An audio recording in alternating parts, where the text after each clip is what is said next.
નમસ્કાર વિદ્યાર્થી મિત્રો, આપણે આગળના ભાગમાં વિદ્યુત સ્થિતિમાન, તેની વ્યાખ્યા, તેનું સૂત્ર, ત્યાર પછી ઓહમનો નિયમ અને અવરોધ વિશે માહિતી મેળવી લીધી. હવે સુવાહકનો અવરોધ જેની ઉપર આધાર રાખે છે તે પરિબળ, એટલે કે અવરોધનો આધાર કોની ઉપર છે એની આપણે માહિતી મેળવવાની છે.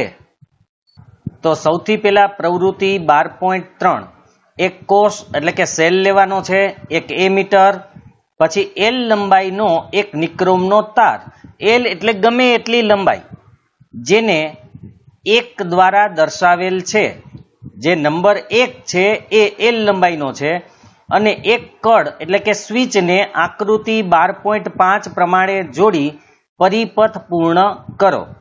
તો અહીંયા એને એક સેલ લીધેલો છે, એક એમીટર છે, એક સ્વિચ છે, એ ઉપરાંત અહીંયા નંબર 1 એટલે કે એલ લંબાઈનો નિક્રોમનો તાર જોડેલો છે. હવે આ પરિપથ પૂર્ણ થઈ જાય એટલે કે સર્કિટ બની ગયા પછી આપણે શું કરવાનું છે એ જોઈએ. તો હવે કળમાં પ્લગ ભરાવો એટલે કે સ્વિચ ચાલુ કરવાની છે અને એ મીટરમાં વિદ્યુત પ્રવાહ નોંધો, એટલે કે એ મીટરમાં કેટલો વિદ્યુત પ્રવાહ વહે છે, એમાંથી કેટલો પાસ થાય છે, પસાર થાય છે, એ આપણે નોંધવાનું છે. સ્વિચ ચાલુ કરશો એટલે એ મીટરમાં એનો કાંટો તમને એમ્પિયર બતાવશે, એ નોંધવાના છે. હવે નિક્રોમના આ તારને સ્થાને નિક્રોમનો બીજો તાર જોડો જેની જાડાઈ સમાન પણ લંબાઈ 2 ગણી એટલે કે 2L હોય, જેને આકૃતિમાં 2 વડે દર્શાવેલ છે. તમે જોઈ શકો છો અહીંયા ડબલ છે, આ એક લંબાઈ પછી બીજી લંબાઈ, ડબલ લંબાઈનો તાર આપણે જોડવાનો છે. આ જે વ્હાઈટ છે એ અહીંયા રહેવું જોઈએ, બ્લેક છે એ અહીંયા રહેવું જોઈએ. જાડાઈ એટલી ને એટલી રાખેલી છે પણ એની લંબાઈ છે એ ડબલ કરી દીધી છે પેલા કરતા. પેલા જે એલ લંબાઈ લીધી હતી એનો ડબલ આપણે બીજો તાર લેવાનો છે, જાડાઈ એટલી જ રાખવાની છે. હવે પાછો સ્વિચ ચાલુ કરી એ મીટરનું અવલોકન નોંધો. હવે તેને સ્થાને એલ લંબાઈનો પણ જાડો નિક્રોમનો તાર જે 3 દ્વારા દર્શાવેલ છે એને જોડો. પહેલા આપણે એલ લંબાઈનો તાર લીધો, બીજી વખત આપણે ડબલ લંબાઈનો તાર લીધો, એલ કરતા બમણો, ત્રીજી વખત લંબાઈ એટલી જ રાખવાની એટલે કે પહેલા લીધી હતી એલ એટલી જ, પણ જાડો છે એ વધારે કરી દેવાનો છે. જાડા તારના આડછેદનું ક્ષેત્રફળ વધુ હોય, કારણ કે જેમ તાર જાડો થતો જાય એમ આડછેદ, મેં તમને બતાવ્યું તો પેલા ભાગમાં, આડછેદનું ક્ષેત્રફળ પણ વધતું જાય. જેમ જાડાઈ વધે તેમ ફરીથી એ મીટરમાંથી પસાર થતો વિદ્યુત પ્રવાહ નોંધો. તો આપણે 3 તાર લીધેલા, પેલા એલ લંબાઈનો, પછી જાડાઈ એટલી ને એટલી પણ ડબલ લંબાઈ વાળો લીધો, ત્યાર પછી ત્રીજામાં લંબાઈ પેલા જેટલી પણ જાડાઈ આપણે વધારી દીધી, ડબલ કરી દીધી છે. અને ફરીથી આપણે એ મીટરમાંથી પસાર થતા વિદ્યુત પ્રવાહને નોંધવાનું છે. નિક્રોમના તારની જગ્યાએ તાંબાનો તાર આકૃતિ 12.5માં 4 દ્વારા દર્શાવેલો છે, તમે એ પણ લઈ શકો છો. જો નિક્રોમના તારની જગ્યાએ તાંબાનો તાર, આ ચોથા નંબરનો છે એ તાંબાનો તાર છે, એ પણ લઈ શકાય. આની તમે જોઈ શકો છો જાડાઈ વધારે છે. જુઓ, પહેલા એલ લંબાઈ, પછી ડબલ એલ લંબાઈ, પછી લંબાઈ તો એટલી ને એટલી જ છે પણ જાડાઈ વધી ગઈ, અને તમે આવી રીતે તાંબાનો તાર પણ લઈ શકો છો અને આ પ્રવૃત્તિ કરી શકો છો. શું દરેક કિસ્સામાં વિદ્યુત પ્રવાહનો તફાવત સરખો છે? આપણે ધ્યાનથી જોવાનું છે કે વિદ્યુત પ્રવાહ છે એ બધામાં એક સરખો છે કે અલગ અલગ છે. શું વિદ્યુત પ્રવાહ વાહકની લંબાઈ ઉપર આધાર રાખે છે? શું વિદ્યુત પ્રવાહ વાહકના આડછેદ ઉપર આધાર રાખે છે? તો આ પરિબળ છે કે લંબાઈ ઉપર આધાર રાખે છે કે આડછેદ ઉપર આધાર રાખે છે, એ આપણે વાત કરવાની છે. તો આ પ્રશ્નોના આપણે જવાબ જોઈ લઈએ.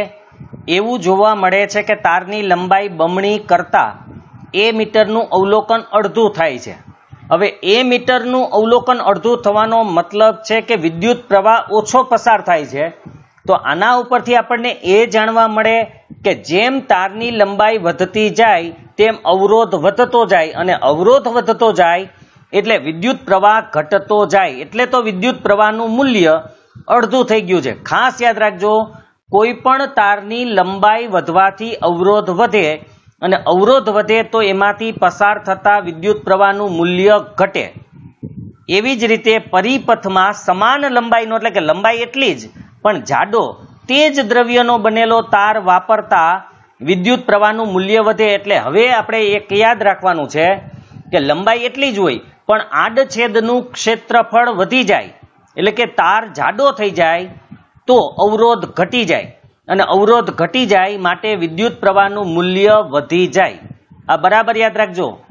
તે જ લંબાઈનો તાર જોડવાથી પણ આડછેદનું ક્ષેત્રફળ વધુ હોય તો અવરોધ ઓછો થાય, અને અવરોધ ઓછો થવાથી વિદ્યુત પ્રવાહ વધારે પસાર થાય એટલે કે વિદ્યુત પ્રવાહનું મૂલ્ય વધે છે. હવે સમાન લંબાઈ તથા આડછેદનું ક્ષેત્રફળ ધરાવતો એટલે કે પેલા જે તાર લીધો હોય એટલી જ લંબાઈ અને એટલું જ આડછેદનું ક્ષેત્રફળ લો, પણ બીજા દ્રવ્યનો જાડો તાર વાપરતા એ મીટરનું અવલોકન બદલાય. કારણ કે જેમ દ્રવ્ય બદલાય એમ અવરોધ બદલાય, અને અવરોધ બદલાય એટલે એમાંથી પસાર થતા વિદ્યુત પ્રવાહનું મૂલ્ય પણ બદલાય છે.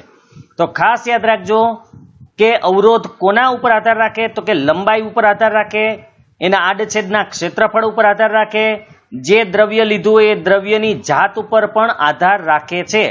કારણ કે જુદા જુદા દ્રવ્યનો અવરોધ જુદો જુદો હોય તો એમાંથી પસાર થતો વિદ્યુત પ્રવાહ પણ જુદો જુદો હોય.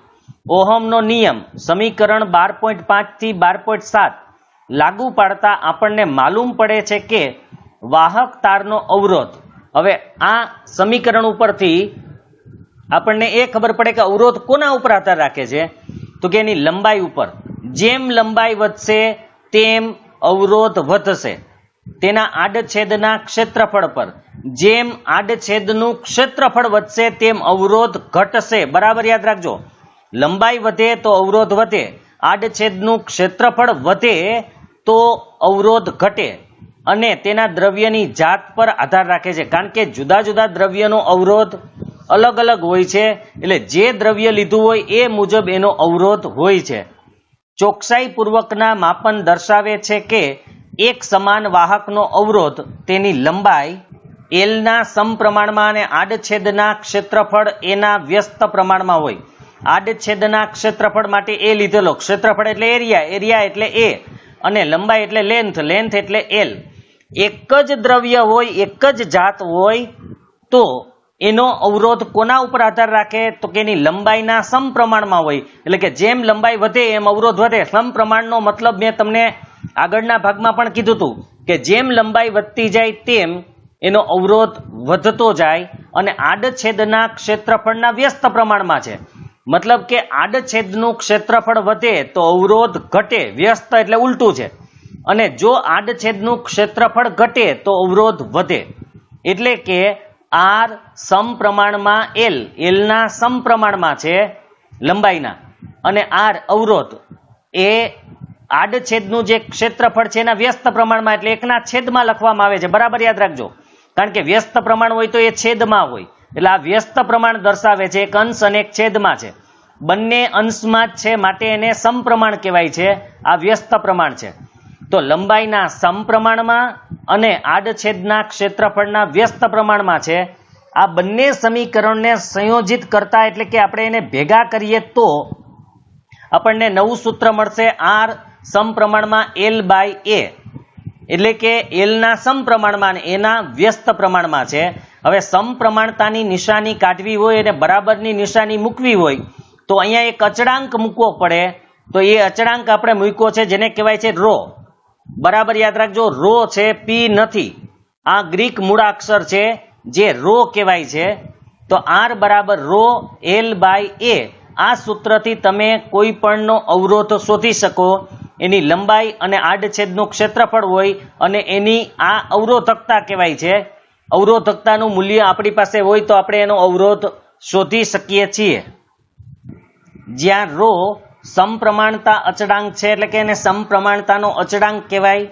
સમપ્રમાણતાની નિશાની કાઢી અને બરાબરની નિશાની મૂકવા માટે આ અચળાંક છે, અને તેને વાહકના દ્રવ્યની વિદ્યુત અવરોધકતા કહેવાય છે. એ જે તે દ્રવ્યની અવરોધકતા બતાવે છે, કેટલો એનો અવરોધનું મૂલ્ય આવશે એ અવરોધકતા ઉપરથી નક્કી થાય. તો વાહકના દ્રવ્યની વિદ્યુત અવરોધકતા છે ને અવરોધકતાનો એકમ એસઆઈ એકમ છે ઓમેગા મીટર. હવે એ કેવી રીતે આવ્યો એ પણ આપણે જોઈ લઈએ. જો આપણે રો ને કરતા બનાવીએ, આ આપણા માટે રો, તો એ અહીંયા ભાગે સામે જાય તો શું કરે તો કે ગુણે, માટે બરાબર આર એને ગુણ્યા એ એના છેદમાં એલ જશે, કારણ કે એલ અહીંયા ગુણે છે, સામે જાય તો ભાગે, તો બરાબર યાદ રાખજો રો બરાબર આર એ એના છેદમાં એલ આવે. જો કોઈ પણ એકમ છે ને સૂત્ર ઉપરથી જ આવશે તો સૂત્ર મુજબ આર એટલે અવરોધ, અવરોધ એટલે ઓમેગાની નિશાની મૂકશું, પછી એરિયા એટલે કે ક્ષેત્રફળ, એ એટલે ક્ષેત્રફળ, એનો એકમ છે મીટર સ્ક્વેર. આપણે ખબર છે ક્ષેત્રફળનો એકમ centimetre square, metre square, kilometre square અથવા તો ચોરસ મીટર પણ કહેવાય. એ ચોરસ મીટર એટલે મીટર સ્ક્વેર, અને એલ એટલે લંબાઈ, લંબાઈનો એકમ છે મીટર. હવે તમે અહીંયા જોઈ શકો છો એક એક મીટર ઉડી જાય તો વધ્યું કેટલું, તો કે ઓમેગા મીટર છે અહીંયા, અથવા ઓહમ મીટર પણ કહેવાય છે ને. તો અવરોધકતાનો એકમ ઓહમ મીટર છે. એ કેવી રીતે આવ્યો એ આ સૂત્ર મુજબ આપણે જોઈ શકીએ છીએ. તો ઓહમ મીટર એસઆઈ એકમ છે અવરોધકતાનો, આ યાદ રાખવાનું છે આપણે. તે દ્રવ્યનો લાક્ષણિક ગુણધર્મ છે, અવરોધકતા છે એ લાક્ષણિક ગુણધર્મ, કારણ કે દરેકનું લક્ષણ અવરોધ કરવાનું હોય જ છે. કોઈ પણ, કોઈ વધુ અવરોધ ધરાવે, કોઈ ઓછું, પણ અવરોધકતા દરેક પદાર્થનું, દરેક દ્રવ્યનું લક્ષણ છે જ. ધાતુઓ અને મિશ્ર ધાતુઓની અવરોધકતા ખૂબ ઓછી હોય છે, બરાબર યાદ રાખજો. ધાતુની અવરોધકતા ઓછી હોય, એનો અવરોધ પણ ઓછો હોય, એવી જ રીતે મિશ્ર ધાતુનો અવરોધ પણ ઓછો હોય છે. અને તેનો વિસ્તાર એટલે ક્યાંથી ક્યાં સુધી, તો 10⁻⁸ ઓહમ મીટરથી 10⁻⁶ ઓહમ મીટર સુધીનો હોય છે, બરાબર યાદ રાખજો. અહીંયા અવરોધકતાની વાત છે. ધાતુ અને મિશ્ર ધાતુની અવરોધકતાનો વિસ્તાર છે, ગાળો છે 10⁻⁸ ઓહમ મીટરથી 10⁻⁶ ઓહમ મીટર સુધીનો હોય છે. તે વિદ્યુતના સારા વાહકો છે. ધાતુ અને મિશ્ર ધાતુ જેની અવરોધકતા ઓછી હોય તે વધારે વિદ્યુત પ્રવાહનું વહન કરે, માટે તે સારા વાહક છે. અવાહકો જેવા કે રબર અને કાચ જેવા અવાહકોની અવરોધકતાનો વિસ્તાર 10⁻12 થી 10⁻17 ઓહમ મીટર છે. તમે જોઈ શકો છો આની અવરોધકતા માઇનસમાં છે, એટલે કે પોઈન્ટમાં છે, જ્યારે આની 10⁻12 થી 10⁻17 સુધીનો ગાળો કે વિસ્તાર છે. એનો મતલબ કે આનો અવરોધ ખૂબ જ વધારે છે, માટે તે અવાહક છે, એમાંથી વિદ્યુત પ્રવાહ વહન પામી શકતો નથી.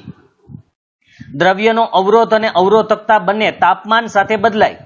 જેમ તાપમાન વધે તે રીતે એની અવરોધકતા અને અવરોધ વધે છે અથવા ઘટે તેમ ઘટે છે. ખાસ યાદ રાખજો, તાપમાન વધે એમ અવરોધ વધે, તાપમાન ઘટે એમ અવરોધ ઘટે છે. એટલે તાપમાન સાથે બદલાય છે. ઊંચા તાપમાને કોઈ પણ દ્રવ્યનો અવરોધ વધી જાય.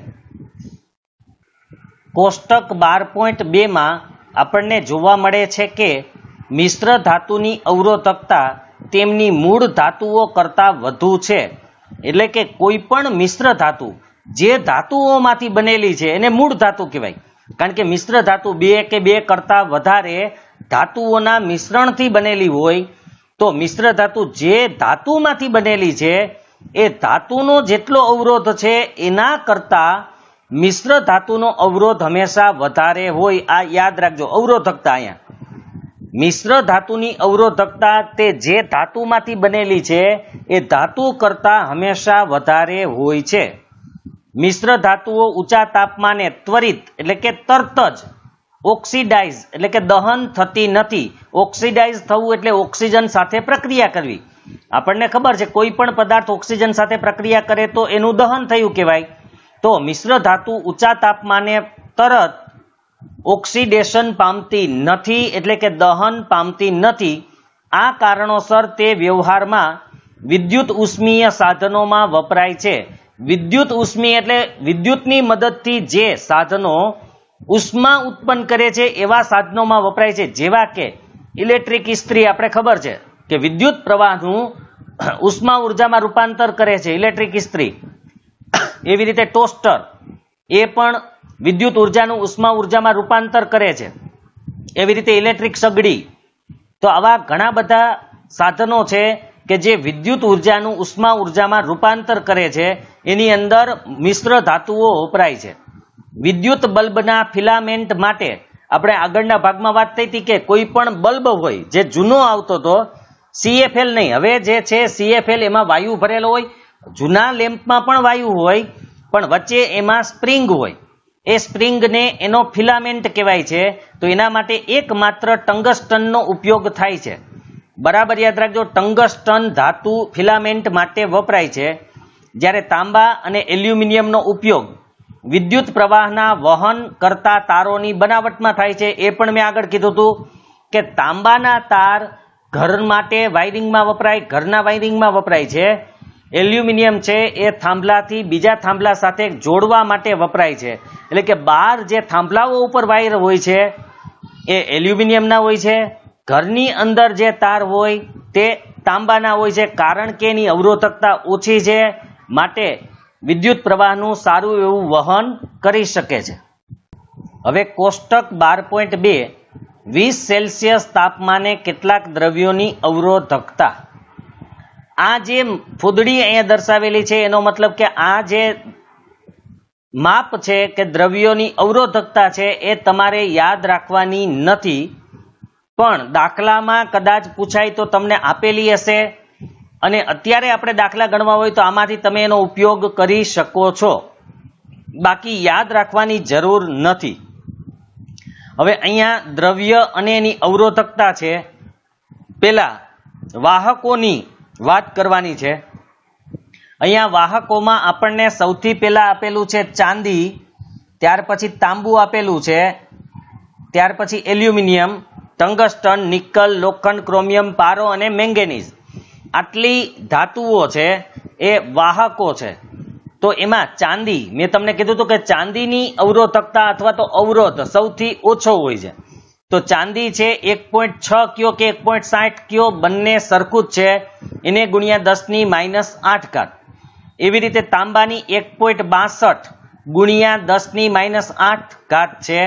બધામાં -8 તો છે જ, એટલે આપણે ખાલી આ જ અંક અત્યારે યાદ રાખવાના છે, ખાલી સમજવા માટે. હું 10⁻8 છે એટલે બધામાં નહીં બોલીએ.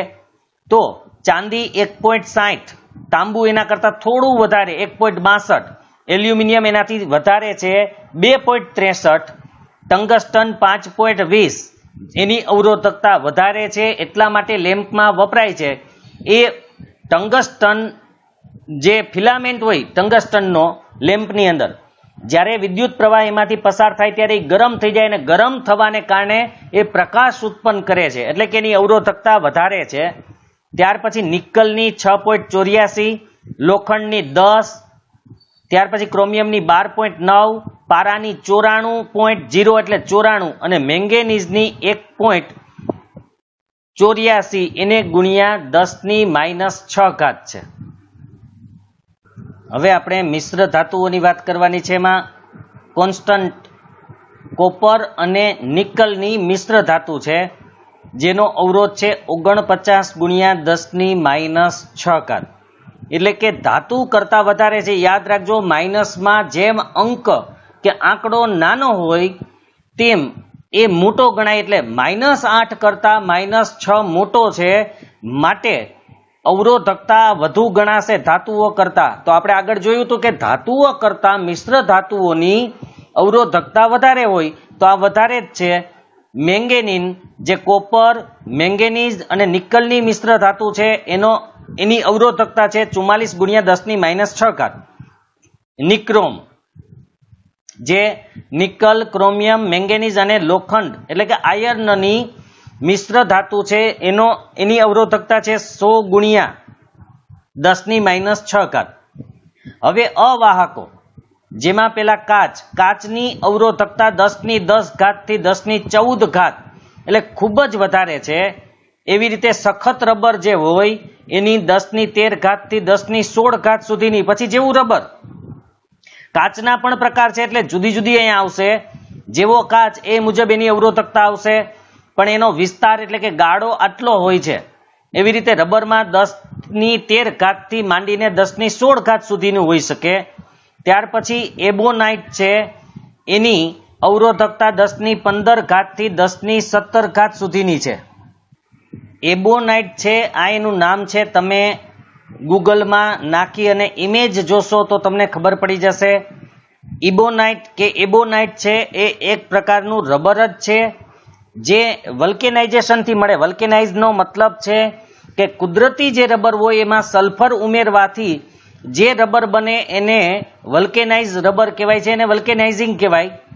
તો એબોનાઇટ એ વલ્કેનાઇઝ રબર છે અને ખૂબ જ મજબૂત હોય છે. એમાં 25 થી 80% જેટલો સલ્ફર ઉમેરવામાં આવે છે જે કુદરતી રબર હોય. અને આ નામ છે એબોનાઇટ એ એબોની વૃક્ષ કે લાકડું છે એબોની એના ઉપરથી પડેલું છે, કારણ કે એબોની લાકડું જ્યાં વપરાય એની જગ્યાએ તમે આ રબરનો ઉપયોગ કરી શકો છો, એટલા માટે એનું નામ એબોનાઇટ છે. તો તમે એ સર્ચ કરી અને ઇમેજમાં જોઈ શકશો ગૂગલમાં. હવે આપણે આગળ વધીએ તો હીરો છે એની અવરોધકતા 10⁻12 થી 10⁻13 જેટલી છે. અને કાગળ સૂકો હોય ત્યારે, કારણ કે ભીનો કાગળ હોય તો અવરોધકતા ઓછી હોય. બરાબર યાદ રાખજો, ભીનો કાગળ છે વિદ્યુતનું વહન કરી શકે છે પણ સૂકો કાગળ વિદ્યુતનું વહન કરી શકતો નથી. માટે કાગળ જ્યારે સૂકો હોય તો એની અવરોધકતા 10⁻12 જેટલી હોય છે. હવે આપણે ઉદાહરણ 12.3 જોવાનું છે. એમાં જો વિદ્યુત બલ્બના ફિલામેન્ટનો અવરોધ 1200 ઓહમ હોય અને તેને 220 વોલ્ટના પ્રાપ્તિ સ્થાન સાથે જોડવામાં આવે તો વિદ્યુત બલ્બ કેટલો વિદ્યુત પ્રવાહ ખેંચશે. તો આ પહેલો દાખલો છે. આમાં બે દાખલાઓ છે. એમાં પહેલો આપણે કે અવરોધ 1200 ઓહમ હોય અને વોલ્ટેજ 220 હોય તો વિદ્યુત પ્રવાહ એટલે I કેટલો હોય. બીજો, વિદ્યુત હીટરની કોઇલનો અવરોધ 100 ઓહમ છે, તેને 220 વોલ્ટના પ્રાપ્તિ સ્થાન સાથે જોડતા કેટલો વિદ્યુત પ્રવાહ ખેંચે. તો બે દાખલાઓ છે, બંનેનો આપણે ઉકેલ જોઈ લઈએ. બંનેમાં આપણને અવરોધ આપેલો છે અને વોલ્ટેજ આપેલા છે. વિદ્યુત પ્રવાહ શોધવાનો છે. તો પહેલા આપણને V220 વોલ્ટ આપ્યું છે, અવરોધ 1200 ઓહમ છે. તો સમીકરણ 12.6 પરથી વિદ્યુત પ્રવાહ I બરાબર V/R. મેં કીધું હતું કે આ દાખલાઓમાં આપણને કામ લાગશે. તો I બરાબર V/R. V એટલે 220 અને R એટલે 1200. પેલા એક 0 ઉડાડી દઈએ, પછી 22 ને આપણે 120 વડે ભાગવાના છે. એટલે તમે શું કરશો કે 22 ને પેલા 12 વડે ભાગી નાખજો. જે જવાબ આવે એમાં હજુ એક પોઈન્ટ કાપવાનો છે એટલે 0.18 એમ્પિયર આવશે. તમે જ્યારે 22 ને 12 વડે ભાગશો તો 1.8 આવશે અને 120 10 ઉડી જશે પણ 10 વધશે એટલે એક પોઈન્ટ આગળ કાપવો પડશે. ખાસ યાદ રાખજો, 22 ને પેલા તમે 12 વડે ભાગશો તો 1.8 આવશે પણ 10 હજુ આ વધશે. એ 0 એના વડે ભાગીએ એટલે એક પોઈન્ટ આગળ આવી જાય એટલે 0.18 થઈ જશે. તો આટલો પ્રવાહ ખેંચશે. ત્યાર પછી બી આપણને આપવામાં આવ્યું કે V બરાબર 220 વોલ્ટ, R એટલે 100 ઓહમ. તો સમીકરણ 12.6 પરથી વિદ્યુત પ્રવાહ I બરાબર V/R. V એટલે 220 વોલ્ટ અને R એટલે 100 ઓહમ. 0 ઉડી જાય, 22/10 એટલે એક પોઈન્ટ કાપવાનો એટલે 2.2 એમ્પિયર. આમ 220 વોલ્ટના સમાન વિદ્યુત પ્રાપ્તિ સ્થાનમાંથી વિદ્યુત બલ્બ અને વિદ્યુત હીટર દ્વારા ખેંચાતા વિદ્યુત પ્રવાહના તફાવતો નોંધો.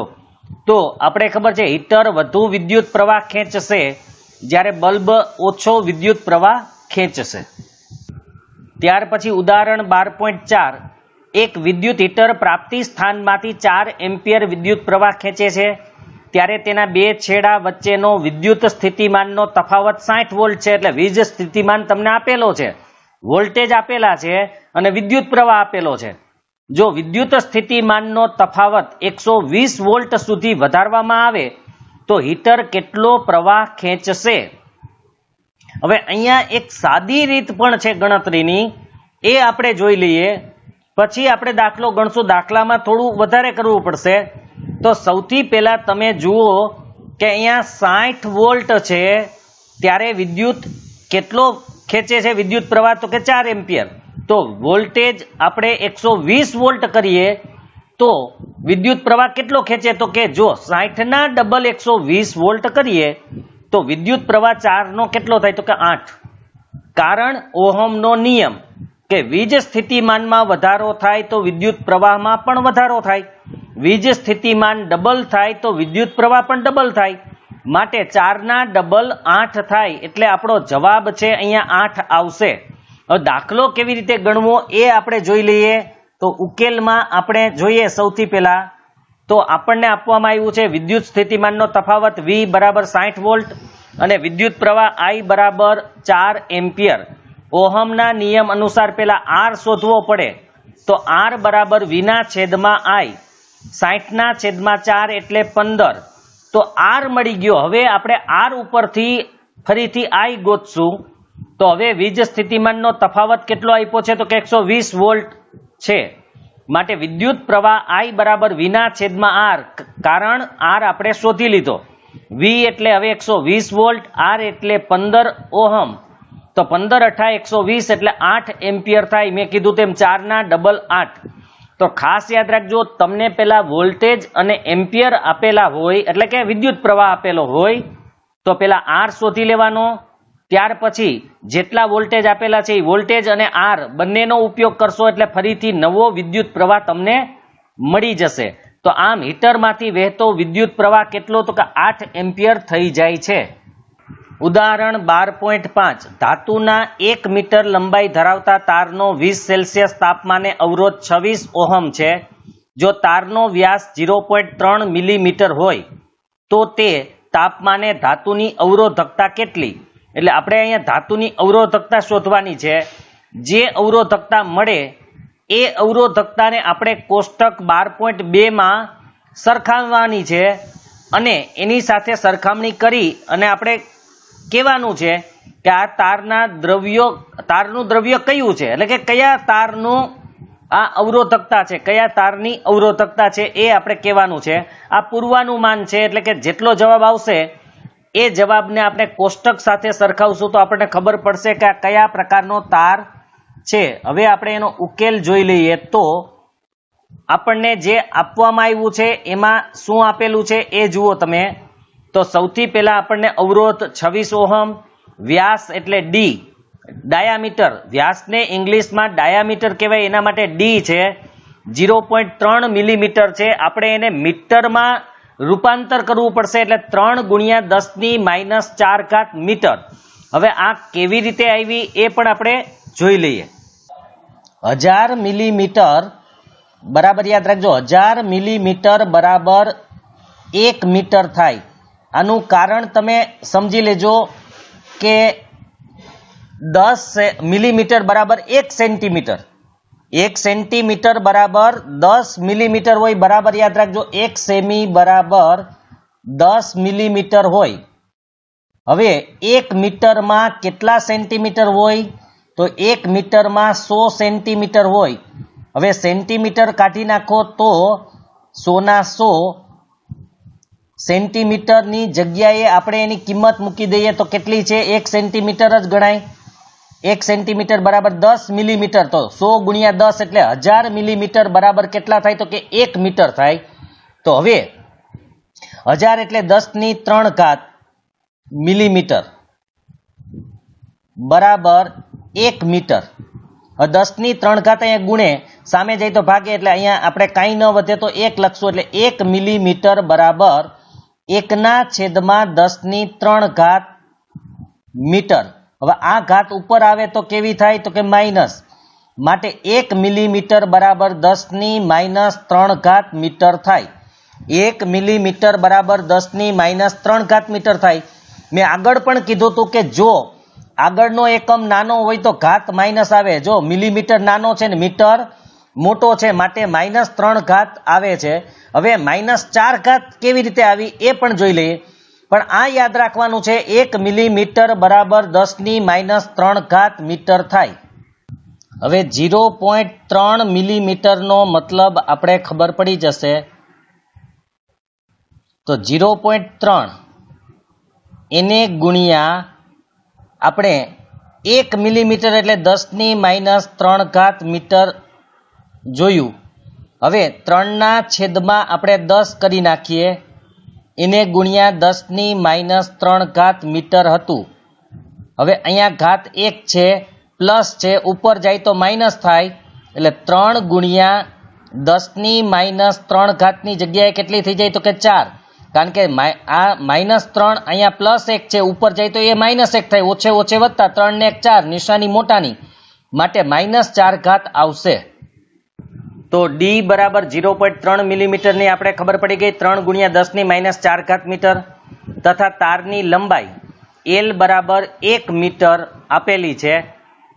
આથી આપણે સમીકરણ 12.10 પરથી આપેલ ધાતુના તારની અવરોધકતા, મેં તમને આગળ અવરોધકતાનું સૂત્ર બનાવીને બતાવ્યું હતું કે ρ બરાબર RA/L, માટે R અહીંયા એની જગ્યાએ πd², કારણ કે ક્ષેત્રફળ છે એટલા માટે અહીંયા આવશે એરિયા, એટલે કે ક્ષેત્રફળ આડછેદનું. આડછેદ છે એ કેવું હોય તો કે ગોળ હોય, બરાબર યાદ રાખજો, આડછેદ છે એ ગોળ હોય, માટે આપણે એનો લેવાનો છે પરિઘ, અને પરિઘ માટે 2πr છે, પણ અહીંયા વ્યાસ આપેલો છે એટલે πd², અને છેદમાં L, L ની જગ્યાએ અહીંયા આપણે મૂકવાના છે 4L.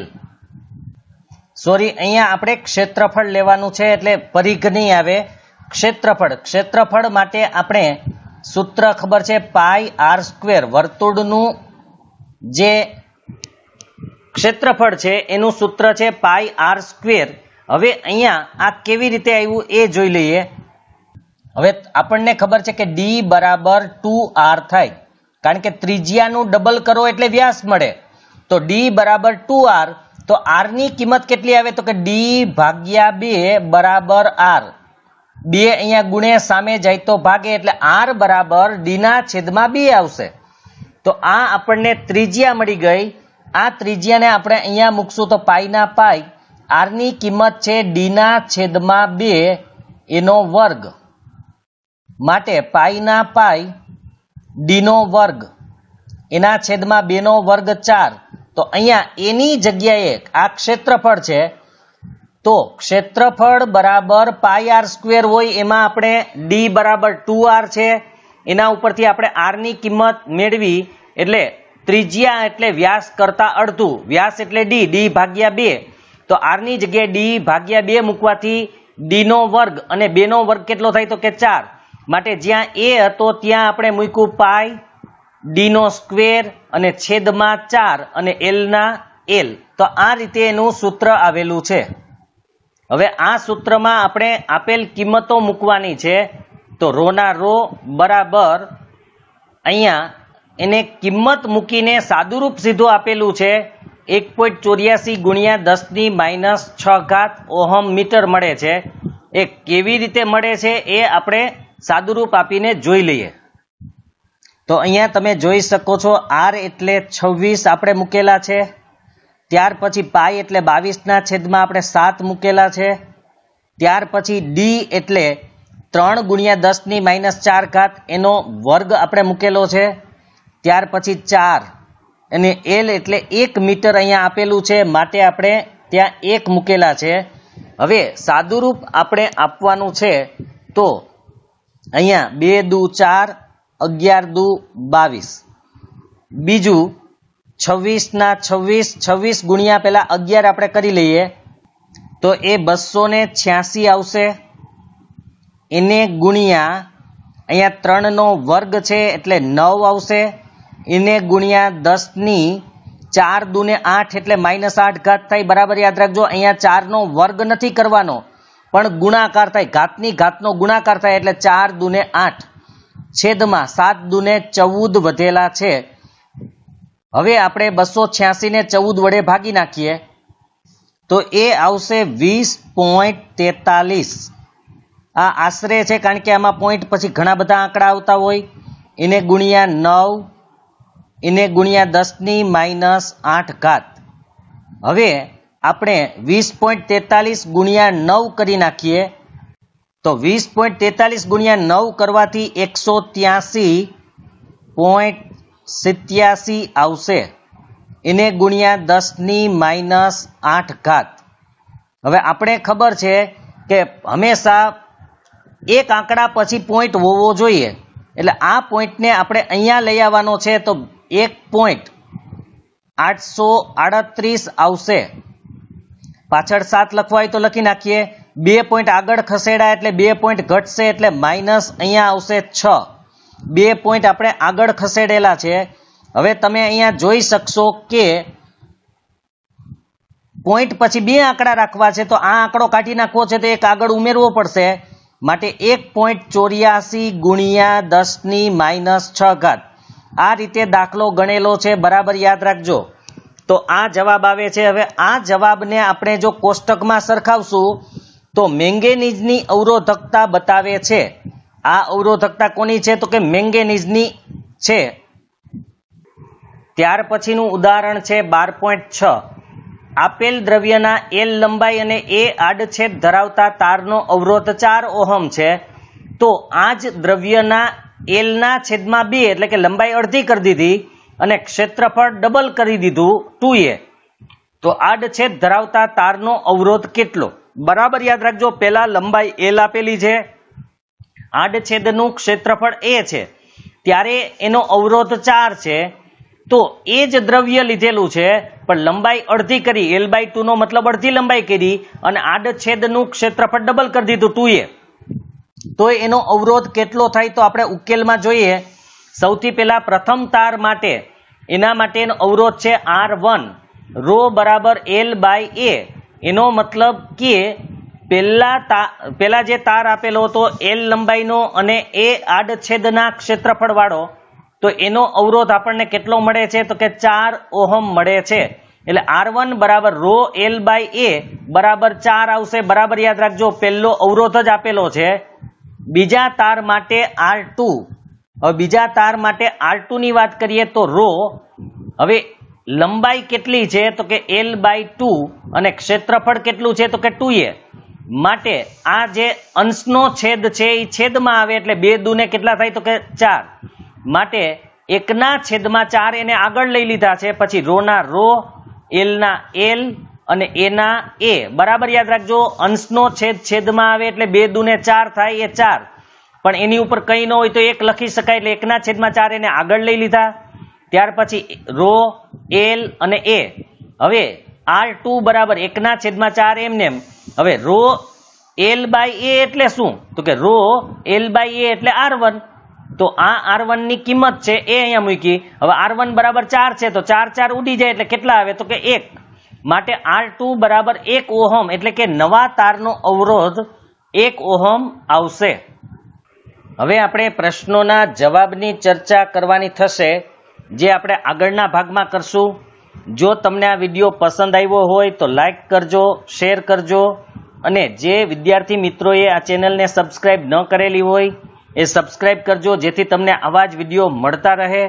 હવે આપણે આગળના ભાગમાં પ્રશ્નોની ચર્ચા કરશું.